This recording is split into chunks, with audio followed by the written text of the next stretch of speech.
You are now listening to the smooth, mellifluous sounds of Red's Room Podcast. Enjoy.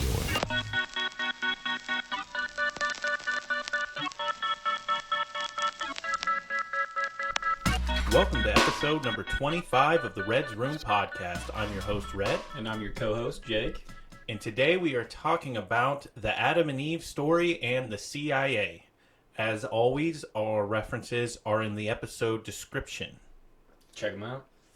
So, to give a little backstory on what we're talking about here, the Adam and Eve story, The History of Cataclysms, is a book that was written by Chan Thomas, a former member of the U.S. Air Force, published in 1965. The book was classified by the CIA. Through a Freedom of Information Act requested in 2020, a heavily redacted, sanitized version of the book was released by the CIA containing only 57 pages of the original 240. The careful guarding of the book by the agency has led many to speculate as to what information is in the book that is so sensitive to the government. The key claim made in the book is that natural cataclysms, such as changes in the Earth's magnetic poles, shifting of the Earth's crust, volcano eruptions, and or asteroid impacts, have wiped out past civilizations throughout Earth's history, causing mass resets of humanity. The book has been a subject of interest among proponents of alternate history and conspiracy theorists. I wonder, though, if it is only pseudoscience or conspiracy, then why was it taken so seriously by the CIA? Another CIA involvement one. You always got to think they're classifying legit shit, but no one knew yet. No one knew. Could be that they just didn't want it to cause panic. I think that's what a lot of us think, especially when we get into like JFK classification shit like that, like UFO shit. A lot of the reason why is, avoid the mass panic. It's one of the main arguments, for sure. Mm-hmm. So, I just took a few excerpts from the book to talk about. I don't know if you had any more facts you wrote down you want to go over first before we dive into the contents of it. Did you find anything interesting? One thing that I did find, and I guess it's conflicting evidence, is that I did read as well that they released a redacted version of the book, Mm-hmm. but I've heard other sources that say that it's not actually redacted. I don't know if you read anything about that, but I watched a video of a dude who had the original copy, and there is pages missing, like blank pages on other sides, and there Mm-hmm. probably is watered down a little bit, but what I did see is that they release most of the real shit. Well, I actually printed all of that out here. Mm-hmm. So, I don't know if it doesn't seem like anything's really blacked out, Mm-hmm. but they did only give you 57 pages of the 240. Which is very true. So, they left a lot of the book out. Mm-hmm. But going over that, yeah, it doesn't seem like this. It's like the contents of those 57 are different than the original 57 in the book, though. Yes. But yeah, he has some weird ideas in there. Yeah, and definitely get some biblical vibes. He definitely goes over the Bible. Yeah. So I cut out a few pages. I found the full 240 page PDF online. It's pretty easy to find, but I did link that in the description. And I kind of skimmed through it, and I just printed out some pages of it to just kind of talk about. Going through the 57 there, it basically, he just says that there has been multiple cataclysms, and he uses biblical evidence. He even talks about in Genesis saying that it's describing a cataclysm on the earth before Adam and Eve, which was an interesting idea. Mm-hmm. And then, this page here talks about some of the cataclysms he talks about, so I'm going to read this page here. Let's do it. The last cataclysm, known as Noah's flood, is pretty easy to study. It was the start of the new Stone Age, brought about by conditions following the last inundation, when even basic requirements for living were no longer available. Since then, uniformitarian geology has been allowed by nature to continue on its path uninterrupted. Thousands of legends arose. 2 cataclysms ago, roughly 10,500 years ago, which we now know to be Adam and Eve's flood, was the start of the Old Stone Age. You can find these 2 last Stone Ages in almost any junior high school general science textbooks. There again, this Stone Age was induced by the total lack of basic requirements for living. It's extremely difficult to find data from the era between the last 2 cataclysms, but it's there. Plus, of course, uniformitarian geology pursued its normal path between cataclysms. Era history is all legendary. 3 cataclysms ago, roughly 18,500 years ago, left little data for us. It is mentioned in Genesis 2:4. Shanidar Cave in Iraq gives us the best data of all. It's discussed in the text of this book on page 98. 4 cataclysms ago, about 29,000 years ago, was the end of the Wisconsin era, and we find more data than we do for the 3rd ago cataclysm. Interesting. 5 cataclysms ago, 43,800 years ago, was derived by Jesse Hale, a super mathematician. It's a real search. So that's where he lays out 5 cataclysms, according to him. Yeah. And according to Bible evidence and some other evidence there.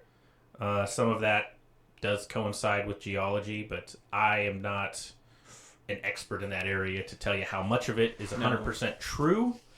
But I would say going back to the last 2 cataclysms, I don't know if the flood, Noah's flood, was a full earth cataclysm, but I know there is some evidence of flooding around that time.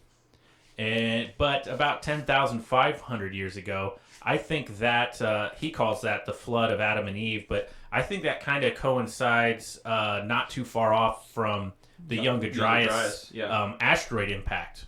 I wrote that down too. Yeah, which maybe wasn't as widely known when he first wrote this book. Yeah. How long did he say? He said 10,000 years ago? 10,500. Yeah. But I think it's like 12 for on the wiki. Dryas. On the wiki, I looked it up. It said for Younger Dryas, it said 11,700 years ago. Which obviously, I mean, I still don't know the validity.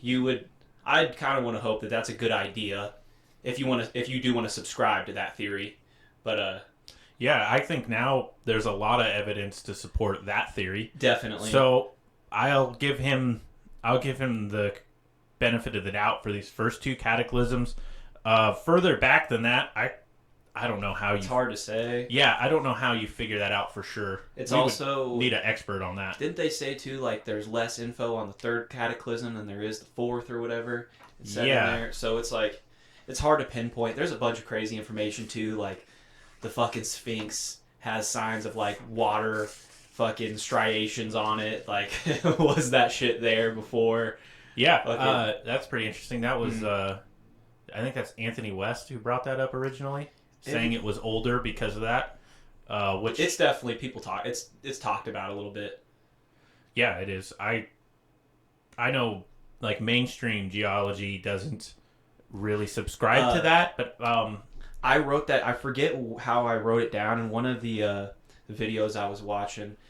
Like, they really don't want to believe in like the mass cataclysmic floods because it makes shit hard for them. Yeah, it makes shit hard, and I get it. I will give him. I kind of like what he, the way he words this. I would kind of explain it a little differently, but it sounds like like in mainstream geology. They use that. I think he used that word. What was that? Like uniformitarianism? What did he call that? That was a big one. Uniformitarian geology, which is like that. That's basically the idea. Like when you see the Grand Canyon, that one little stream took that down over millions of years. Yeah, the slow erosion process. Right, but then there's another school of thought which is not as mainstream that is probably butchering this word, catastrophism. Okay. Which basically says that like a huge giant flood could have wiped eroded like most of that period. Yes, much quicker than millions of years. But I like that he's kind of blending the two. He's saying that there were huge cataclysmic events, and then between them, for tens of thousands of years, between them, the regular, slow, geology was still happening. To me, that makes a lot of sense because you would have both things. I feel like both things impact the landscape. I like that theory. It's not one or the other. It's they both kind of do their thing, and there can be both going on or not at the same time. But yeah, I'm gonna bring up another page now. Okay. This is just one paragraph off a page. Kind of just an interesting side note here. He said he goes to some predictions talking about the next. The next cataclysm coming. Yes. So I definitely read about this. He has a few quotes here. He says, "If we look to Nostradamus, we find that his predictions end about the year 2000 A.D. Whether we accept him or not, Edgar Cayce predicts a cataclysm about year 1999 A.D. Hale's mathematics indicates one to be coming about year 2000 A.D." Obviously, that didn't happen. Yeah. But, kind of cool. And, Nostradamus, some of his stuff did happen that he predicted. Yeah. Edgar Cayce, I don't know, but that's going to tie into a subject we'll be talking about him in the future. Mm. I don't know about the Hale's mathematics. He brought him up already. That might be something to look into. I definitely heard it and read it a couple times where there is a lot of parallels between those like smart guys like this Chan Thomas figure, Edgar Cayce, Nostradamus. They kind of had some similar ideas with the whole cataclysm shit and Y2K. It goes on and on, but it's pretty dope. I think these next parts I got come from was it 93 or 94 he re-released the book? I had 93 written down, yeah. He re-released the book. And he added some sections to it. The one thing I will say is the Adam and Eve story, that 50 whatever pages, that is still in the book. As far as I know, basically unchanged. It's verbatim the same. But he does add in some UFO stuff, which isn't too crazy. I feel like I have to say this real quick. On the wiki, I wrote down this paragraph, or pretty much copy and pasted. The link's down below if you want to go verify. In 1967, aerospace company McDonnell Douglas assembled a small team of researchers to investigate reports of UFOs with the goal of discovering the underlying science that powered such vehicles. I think this is another situation of reverse engineering. But to continue here, Thomas was reportedly one of the 4 full-time researchers on the team. The team's director, aeronautical engineer Robert M. Wood, wrote some 4 decades later in a newsletter for MUFON that Thomas had a tremendously innovative mind and was a total out-of-the-box thinker, which I think definitely fits Chan's character. But it is interesting. We do want to note that backstory that he was working on a UFO team, and I didn't find a ton of information as to what the fuck they were working on. But in his re-release of the book, to get back to in 93, he adds some UFO stuff and some like ESP stuff, some extrasensory some biblical things. Yeah. More biblical things. I've got some of that to share too. Yeah. And one thing that I really noted from hearing other people talking about it and reading about it is that this second re-release of the book kind of seems unfinished and kind of like blocky and, not... The rough draft wasn't finished is what I'll say. But there is definitely some cool ideas in it, but definitely seems unfinished. Yeah, I think some of the sections are unfinished, but he wanted to throw them out there probably. Yeah. I'm going to read a page from one of them that I thought was interesting. Let's do it. Gives us some insight into his thinking, I think. Okay. So this says, reads, "This is about a legend. I have struggled all through the writing of this shortest of pieces as to where to put it, and I finally was forced into this location for lack of a better place for it." And it is in a section just titled Postlude. Continue on. "This is not a legend. I have found this legend countless times, which puts some aura of authenticity to it, since it came from many widely separated places, if it did happen. It's more than a supreme coincidence that it did happen in so many places over the world concurrently. If it's a conspiracy to create so many identical legends, it would have taken an incredible, comprehensive, and titanic effort to formulate it all over the world and have not one person give away the fraud. The legend is this. At the beginning of a cataclysm, or maybe just minutes or hours before the start, a plethora of space vehicles descends and picks up those whom they can so that they may survive. The legends describe the scramble to board the survivors to be and the many space vehicles landing at each location. Only survivors not taken could relate it. If it happens to you, be prepared for their ability to communicate with you so that you can hear them in your head before they land. Answer, and always be sure to think precisely the words you say, for it is your thoughts that they receive. May the great designer be with you." Yeah, what the fuck, dude? I want to know the sources of all the legends he found that I say that. get enlightenment vibes. I get telepathy vibes. I get fucking full-on tall white vibes. Like, because in Noah's Ark, Noah builds an ark. There's no space vehicles that I know of in that legend. That biblical legend. In the legend of Gilgamesh, I don't know of it talking of any space vehicles. I wonder if there's some, maybe, I don't know, Hindu legends or mythologies that I'm less familiar with. I'd like to know where he got that idea. Admiral Byrd. Yeah. It's interesting. I will say, though, that there are thousands of flood myths throughout all the cultures. And yeah, not just, I always think like Abrahamic religions, but there's many others. Yes, it's found throughout the world, the legend of the flood. So I know that for a fact, but I'd really like to see his sources on this one. Yeah, I don't know where for sure. He's also, I could definitely see him doing like some like thought experiments, you know, just thinking about shit, sitting in a chair, having a beer, eyes closed, but... Or maybe as part of his UFO research, he has access to classified, you know... I'm happy you made that connection. Mythologies that we are unaware of, you know, like maybe there's tablets and scrolls that they... Yeah. You know, artifacts. Yeah, I have always heard that in the... you know, take this with a grain of salt. Mm-hmm.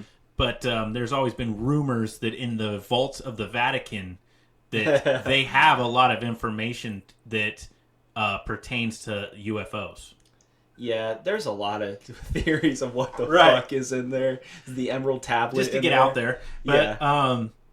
Well, there are like old like Renaissance paintings that show what look like UFOs. And there are some accounts in the Bible that sound like UFOs. If you kind of look at it through that lens. Yeah, I can't put my finger on it. I forget the name, but I have seen a couple medieval, like, old fucking paintings, Renaissance era, and there's like, what the fuck is that in the top corner? It looks like a ship. It doesn't look like what? Not saying I believe it. I'm just trying to look at it from a very speculative standpoint of, okay, maybe there is some ideas there that go with it. I definitely feel like it only makes sense that he's getting some of this ideas from his time on that. What was it? The McDonnell Douglas Aerospace Company. That he had to have learned some shit with UFOs there. At least I would like to imagine.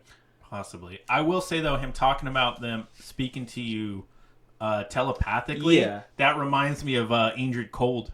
in the Mothman? in the Mothman stories, which there was a lot of people corroborated that story. Yeah. Corroborated that he spoke to people telepathically. He wouldn't move his mouth. Yeah. Again, not hard scientific evidence, but there is accounts of, yeah, and we've all talked about it. I feel like nowadays we think of the possible of telepathy with us being linked with like a neural link in our brain. It's gonna happen. You know, we can just think and just, hey, I send you a text through our fucking brains or whatever. But it's interesting to think about. But what makes that all the more cool is these just presumed to be normal people being communicated to. I don't know. It's hard to read into. Yeah. Okay, this is the last chunk. Got a little more reading here?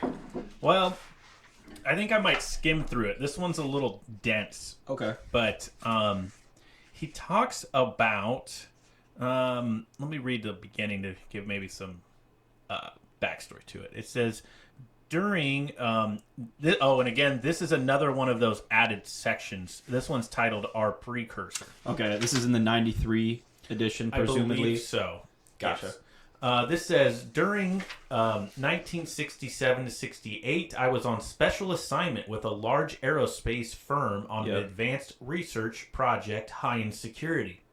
While on that project, I found myself conjuring up some questions as to the effect on human physiology when a human is placed in the extreme low density magnetic fields of outer space. Outer meaning beyond the radiation belts, such as astronauts encounter halfway between the Earth and our moon. On my own time, I worked with molecular structure of proteins in the human body and on the possibility of the low density magnetic field environment having a carcinogenic effect. It only took me a few weeks and I arrived at two conclusions. First, the protein structure, such as in the muscles and connective tissues, would literally come apart after about 3 months in that environment. And second, in the same duration of time, any person in that environment would be subjugated to a general malignancy, cancer, from head to toe. I wrote a brief paper on the results of my study and submitted it to my supervisor. It was filed away and ultimately forgotten, and I was informed that it was not within the responsibilities of my task within the company. So we'll start with that part first. Yeah, so it seems like he's kind of getting to the idea that when you're out in outer space, your body weakens. Yeah, and I think he's talking about beyond the Van Allen belts. Yeah. With my limited knowledge, he's talking about beyond the radiation belts. Mm-hmm. So that would be further than the space station, I believe. So the space station, it's really not that far. Yeah, well, like compared to what even the moon is, the station ain't shit. Right. So I think the only humans would be that would have encountered this actual cancer causing. That area would be the ones that went to the moon. That's what I would assume as well. Because I know people can stay in the space station for like a year. Yeah, you just gotta like work out. They have like you just lose bone density. Yeah, you just learn, I'm pretty sure they got it at a pretty decent spot, but you still lose a little, you know. You lose bone density, but he's saying if you go further out past the radiation belts, there is a different magnetic field environment. Yeah. And I guess that it is it just causes cancer. Yeah, for whatever reason. And he said head to toe, I think he said, like, yeah, within 3 months you'll be head to toe. Interesting. So he gives that to his supervisor. He seems like the kind of guy who just thinks about these things and just does this work even though it's not assigned to him just because he finds it interesting. Yeah. His supervisor's just like, yeah, that's not what you weren't even supposed to do this, and just files it away. But yeah, I think that gets into too, like, a lot of us would know about the Bob Lazar shit. Like, seems like they want to keep you in one little spot. Don't get too out of your bubble. You stay. You do this. Right. I don't know if Chan's, where he's at, is as crazy as Los Alamos or whatever, but it does seem like they don't really, I don't know, secretive, definitely. I don't know if the guy is just a genius and eccentric and just he puts people off. You know, like He seems like the kind of guy that doesn't really put filters on his thoughts. Yeah. Like, we might have some insane thoughts about something, but not share it because of how it might be perceived. Whereas it seems like he just says it. Like, they even his buddy that he worked on, or his colleague that he worked at this place with, said that he was an innovative mind and totally out of the box. So I think it's only fair to make that assumption. yeah, and from the way he writes the book, it seems like he's not scared to just. Yeah, we got to make that claim, especially with him writing this shit. He's definitely he thinks a lot differently than we do. That's for sure. He's not scared to be called wacky. Yeah, and I like that about him. I like it too, man. I'm going to continue on this. So that's the beginning of this story. It gets better. I'm not going to read the whole thing, but it gets better. That was a good start, man. That is only the first half. Okay. So then in 1968, there was an article on the front page of the Los Angeles Times about two scientists at Hahnemann Medical College who have wondered about the same thing as I. Only they decided to find the answers through its experimentation with mice. Excuse me. They put a batch full of mice, all genetically of the same strain, in aluminum cylinders about 6 inches or so in diameter. Half in the magnetic field environment the same as we live in, the other half in a magnetic field environment equivalent to being halfway between the Earth and our moon. Okay. Both sets of cylinders have the same physical environment, the same number of male and female mice, the same food, the same lighting, the same play environment, and the same water supply. After 3 months, the mice in the low-density cylinders all suffered the same effects. First, they all simply came apart, all in their protein structure, and second, over 35% suffered visible cancers, which could be considered head to toe. No analysis was made of internal cancers. I was so shocked to learn that my conceptual work had been verified by experimental work that I immediately made a telephone call to the two scientists. They were equally shocked to learn of my work and surprised that I knew why their results had occurred. My supervisor was also shocked at the accuracy of my predictions. The scientists invited me to Hahnemann Medical College to spend a week with them. My company cheerfully paid my traveling expenses. During my conferences with them in Philadelphia, they told me that there was something which was not released to the press and was not generally known. They hoped I could help them with reasons for these results, which disturbed them. The first thing they told me was that the mice turned criminal in their low-density magnetic field environment. So now I am going to summarize this because there's a lot of reading. Okay. So basically what happens is when they first get in that magnetic field environment, their behavior changes. Okay. And by criminal, they start raping, killing, and becoming carnivores. The mice? Yes. Yes. Interesting. So, yes, they become carnivorous, raping, and killing. And that's what they describe as criminal behavior. Whereas the other mice don't. Yeah, because they're chilling. They're in the normal environment. Yes. And Chan makes the connection that when we get... I think this is what he's saying. Is that when the Earth is going to flip in magnetic poles and the magnetism starts changing in the Earth, the behaviors of people start changing too because of the magnetism. Like in the Bible, like when it talks about before Noah's flood, it says the Earth became filled with violence. Yes. He thinks that is a sign that we are getting close to a cataclysm. Okay. Possibly because of the radiation levels is... I'm assuming something to do with the effects of the magnetism on our body. Okay. That we basically just have this feeling of impending doom. We know everything is about to end, so a huge percentage will just say, I might as well just rape and kill because I'm about to die anyways, and we're all about to die. Yeah, it seems like I mean, that's a whole moral idea. That's a tough one, but, the rats fucking did it, man. I thought it was a cool thought into it.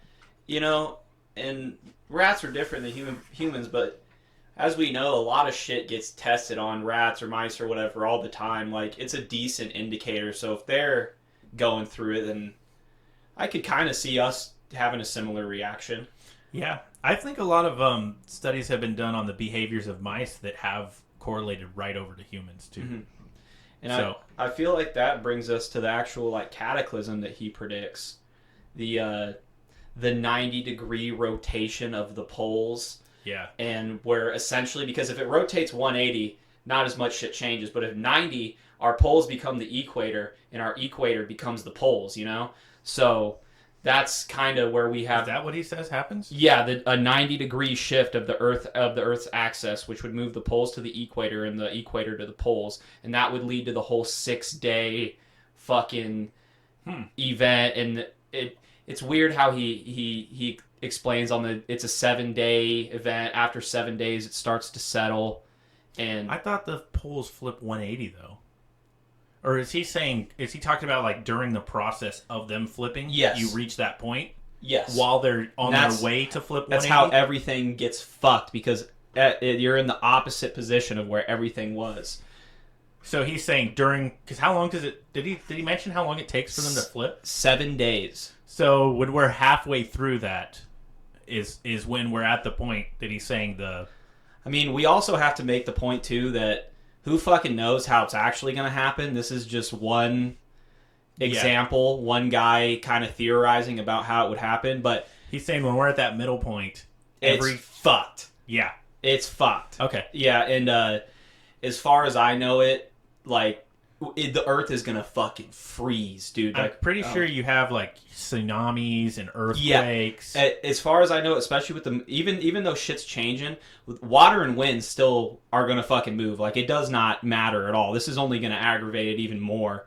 So, yeah, it would not be a good time. I think most of us... I brought it up to Red earlier that if you've seen the movie 2012, in the clips that I saw, that's kind of the vibes you get. Just destruction. Interesting.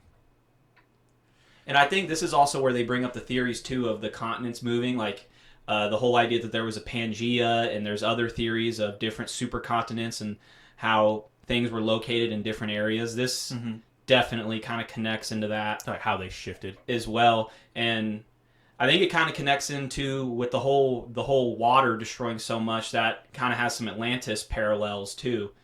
Well, to me, that goes into the flood ideas, too. Yeah. Definitely. But... And, not according to him, but I think actually according to just, the scientific community, is that we are due for a pole shift, aren't we? Yeah, multiple people have theorized around this kind of time period, even decades before it. We're due, if not overdue, for one.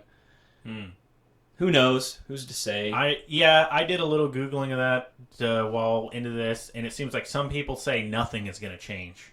Other people say it will be, Armageddon. So, who knows? I think that also brings into the fact that our lifespans, like, we're nothing in the grand scheme of a timeline. Like, the major cataclysm event hits 10,000 years after it's supposed to hit. In the grand scheme of things, that's fucking nothing, Yeah, on the timeline of the Earth. Exactly. To a human, it's a lot. To a human, that's a... Yeah. I think of the series Graham Hancock put out called Ancient Apocalypse. Yeah, you tell me that's a good one. Highly recommend. But he shows they go to these different parts of the Earth where they've built like these underground cities in a couple different areas of the Earth, and he theorizes it was to survive cataclysmic events on the Earth. I think he mentions the Young Dryas impact. Yeah. It seems like I think of now too, if it's a magnetic pole shift and the surface of the Earth is going, is crazy, the only way to go is to get down underground. And I even think Chan references that there always is survivors left over, and that's kind of like you restart in the Stone Age. Now it's that whole idea of we get so advanced and then shit gets reset and fucking back to square one. He does mention something cool here. You just made me think of in the declassified document. You can find it. Yeah. I should have marked that. Should have one marked out. the page. But it starts with him describing the first cataclysm and everything getting wiped out. And he mentioned something. If I can find it, I know it's close to here. I can't find his exact words. I won't make you wait. But he basically says that the only thing left will be the pyramids. Yeah, and I think that's when I, that's what makes the pyramid shit crazy, because there's a ton of theories to subscribe to, and there's limitless possibilities of how old they are, but I think that gives the idea. And when we say that, we're talking about Giza. The pyramids of Giza. The pyramids. I know there are other pyramids. There's evidence for them being built after, but for Giza, and the Sphinx, I think there's a strong argument that they are much older. And there's even weird shit too. I even saw someone make the Easter Island heads connection, because if y'all know about the heads, there's bodies that are buried underneath. Yeah. So is the connection that's all on one equatorial line connecting them? I was going to get into the fact. Did the original people who built them, did they build them and then dig fat holes and bury them, or were they standing up and got covered? I'm going to assume they got covered. That's just off the top of my the cuff here. I don't. Why would you build them and bury them? Exactly. Was there an event that fucking? There's limitless connections to make with shit like that. I just thought it was a cool one. I don't have any evidence to point towards that, but. And you even have stuff like when we got to Atlantis in the art episode, we talked about the Rashat structure and water striations, and just the Sphinx has been buried, I think multiple times too. Yeah. I even brought it up. So many different parallels like that, and once again the water striation marks. Like, how fucking old is it? And then there is the talk about that there was a limestone covering on the pyramids of Giza with gold caps. It was believed an earthquake took them out. I don't know if it's known for sure. That's what's fucking. The pyramids are just. That's the white whale of conspiracies. Like, who fucking knows, man? Yeah, but like Chan says, that's the only thing that's going to survive a cataclysm. Like all the buildings we build now, those will be gone. A one tsunami wave. He talks about like a 50-foot wave going over the whole continent. Dude, I mean, everything's gone. Everything is, and not just man-made things, full-on land, bodies of land are going to be fucking gone. Like, Florida's fucking gone. Parts of the coast of the U.S., other shit's going to get covered up. Like, yeah, true. The landscape will completely change. Definitely. I can't remember the name of it, but there was a show a while ago that came out that showed, it was like After Humans. Okay. I don't remember if that's what it was called, but it basically showed how quickly, if humans were to disappear, how quickly all evidence of us will be gone. Yeah. It's amazing how fast nature... So even without a cataclysm, if it was just sitting, how fast nature will just grow over our houses and they'll be gone. What that is even in other ways too, with like the LiDAR technology they have now, where they're able to find shit in like rainforest, South America? that have just been completely taken over, and it would have never been found if they weren't right.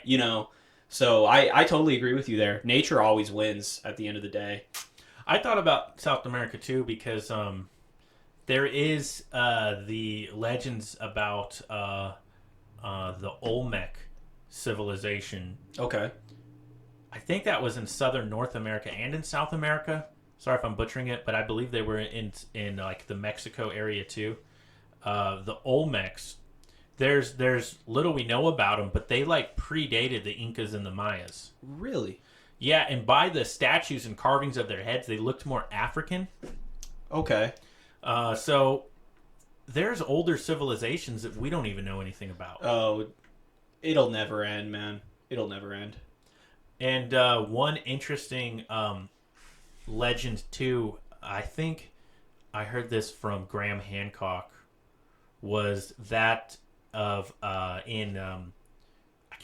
believe that this one was in Mexico or South America. I think it's in Mexico because there's the temple to Quetzalcoatl.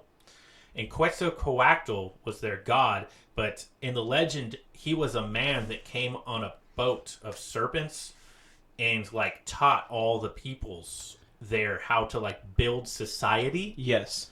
So that's where I think Egypt has some similar mythologies too, about people coming and teaching them how to build society. I believe other parts of the world have a similar legend of someone coming and teaching them. A lot of them connecting into Atlantis.